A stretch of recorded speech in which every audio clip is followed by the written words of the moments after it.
केशर न घालता सुद्धा किती सुंदर रंग आलाय बघा। अजून तुम्ही यात खारीक पूड वगैरे घातलीत तरी चालेल, काही हरकत नाहीये।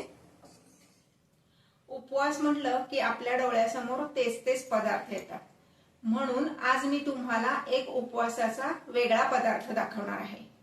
नमस्कार, आऊचा खाऊ या यूट्यूब चॅनलवर मी मेधा तुमच्या सगळ्यांचं मनापासून स्वागत करते। आज मी तुम्हाला दाखवणार आहे लाल भोपळ्याची उपवासाला चालणारी खीर। ही पौष्टिक पण आहे, उपवासालाही चालती, अगदी एक बाउलभर खाल्लं तरी पोट भरतं। चला रेसिपी बघूया। हे पहा, लाल भोपळ्याची खीर करण्यासाठी मी पावशेर लाल भोपळा घेतलेला आहे। भोपळा मार्केटमधून आणला की स्वच्छ धुवून घ्यायचा, कारण त्याला बऱ्याच लोकांचे हात लागलेले असतात। त्याची साल काढून घ्यायची आणि किसणीने हा आपण किसून घेणार आहोत। आपली जी नेहमीची किसणी असते याच किसणीने किसायचं आहे।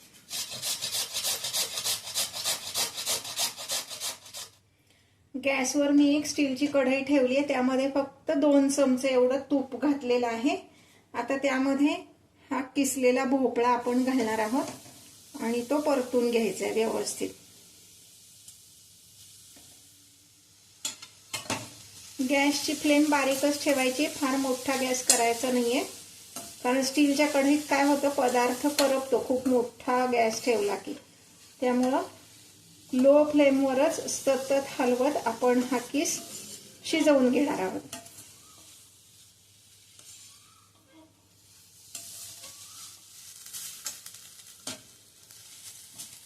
हे पहा, किस आता थोडासा शिजलेला आहे, म्हणजे त्याचा कच्चेपणा घालवायचा, अगदी खूप त्याचं काही बारीक असं गाळ होईपर्यंत वगैरे काही परतायचं नाहीये, त्याचा कच्चेपणा घालवायचा आहे। आता मी काय करणार आहे, ह्यामध्ये 1 कप साधारणपणे गरम केलेलं पाणी घालणार आहे।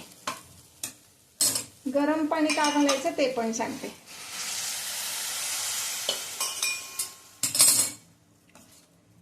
जेव्हा आपण एखादा पदार्थ आधी परतून घेतो तर त्याचे टेम्परेचर वाढलेलं असतं आणि त्यात आपण गार पाणी घातलं की त्याचे टेम्परेचर पुन्हा नॉर्मल येतं आणि पदार्थ शिजायला वेळ लागतो।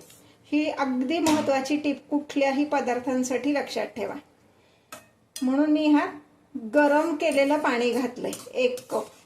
आणि तुम्ही म्हणाल खीर करायची तर मग डायरेक्ट दूध का नाही घातलं, तर तेही टिप लक्षात ठेवा। आपण जेव्हा गरम केलेलं दूध कुठल्याही अशा पदार्थात घालतो तेव्हा काही काही वेळेस ते दूध फाटण्याची शक्यता असते। ते दूध फाटू नाही म्हणून आधी एखादा कप पाणी घालायचं आणि मग त्यामध्ये दूध घालायचं। हे थोडंसं झाकण ठेवून मी शिजवून घेते आधी, आणि दुसऱ्या गॅसवर मी दूध ऑलरेडी तापत ठेवलेलं आहे।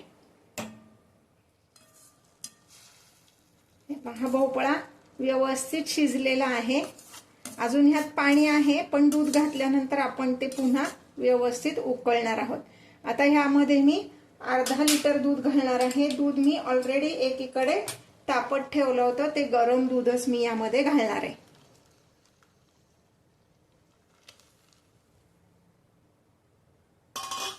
मी जेव्हा एखादा पदार्थ करून दाखवते तेव्हा छोट्या छोट्या टिप्स सांगत असते, त्यामुळं व्हिडिओ पूर्ण बघा, म्हणजे मग तुमचा पदार्थ अजिबात बिघडणार नाही।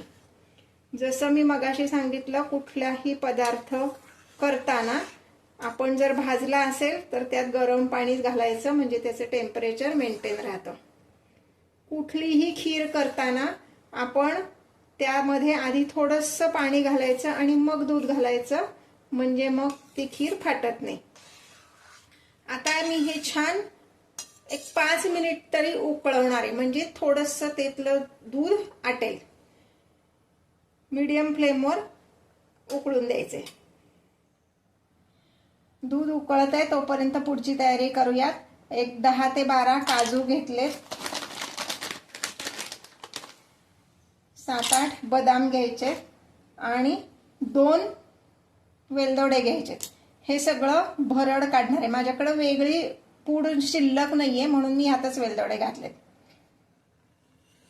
हे पहा, हे आता छान आटले, साधारण 5 ते 7 मिनिट एवढं मी उकळलं।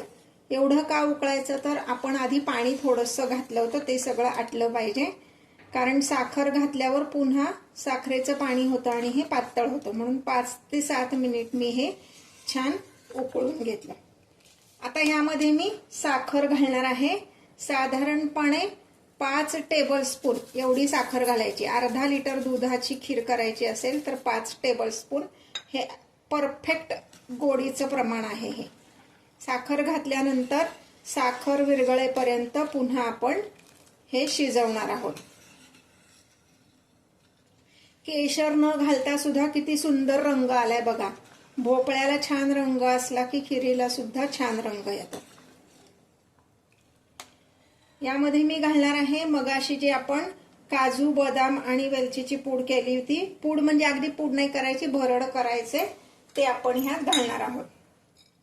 हे पहा मी तुम्हाला दाखवते. काही तसेच राहिलेले आहेत. असे ह्या पद्धतीची भरड घालायची म्हणजे मध्येच खाताना ते छान लागतं.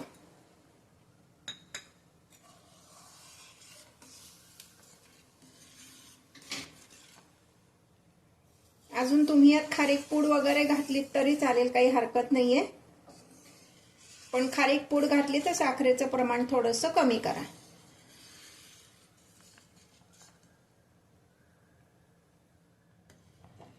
हे पहा ही आपली खीर सर्विंगसाठी तयार आहे. मी आता गॅस बंद करते. तुमच्याकडे गरम खीर आवडत असेल तर गरम सर्व करा, नाही तर फ्रीजमध्ये ठेवून गार सुद्धा ही खीर छान लागते.